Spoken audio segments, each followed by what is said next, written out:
New at 10, dialing 911 is meant for emergencies only. But the Brown County Dispatch Center answers tens of thousands of bogus calls every year.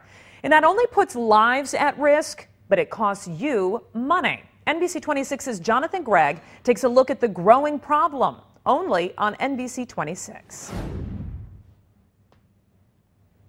It sounds like a no-brainer. Don't call 911 unless it's an emergency. Well, turns out a lot of people are dialing 911 for reasons as innocent as asking for directions. But that kind of call takes dispatchers away from handling real emergencies, ones where people's lives may be at stake.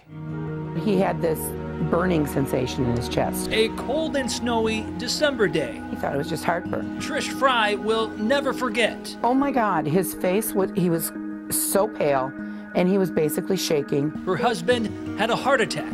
I immediately picked up the phone and dialed 911. Some people go their entire life never having to call 911. What is the address of your emergency? Trish used it to save her husband's life. And then, a few months later, I had lost a lot of blood. Used it to save her own. I had hit the back of my chair, and it had torn open my entire surgical site. Trish believes the quick response by 911 saved her life.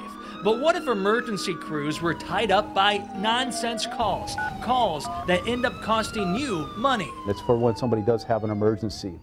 But everybody's version of an emergency is a little different. Apparently, Joe Massey is a supervisor at Brown County's 911 dispatch. In his 6+ years, bogus 911 calls have ranged from the inept. We'll get sometimes truck drivers looking for directions to the just plain lazy. We just had one here a little while ago, an individual, he ran out of minutes on his phone and it could only dial 911 and he wanted us to call someplace for him. I did not expect how many calls come in that are non-emergency. Bonduel's Samantha Flagg has only been on the floor a few months. She's realizing just how much time is spent dealing with nonsense calls. I'm surprised every day. It happens all the time. And in this business, minutes can be the difference between life and death. It's getting to be more and more time because now I believe 70% of the calls come in via cell lines. Every call, no matter what, has to be checked out because it doesn't happen very often, but in the instances that it does, could be helping somebody, saving a life. Dispatchers also get the runaround on a lot of them are just, you know,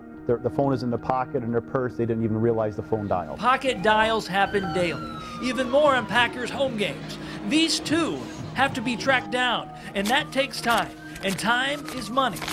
On average, the Brown County 911 Center answers more than 12,000 hang-ups or pocket dials a year, costing taxpayers $33,000 just to have them answer, not including the price to have police respond. When a call comes in, we have to treat every call as if it's a real emergency. And by calling 911 without a real emergency, you never know who may be waiting, who desperately needs the help.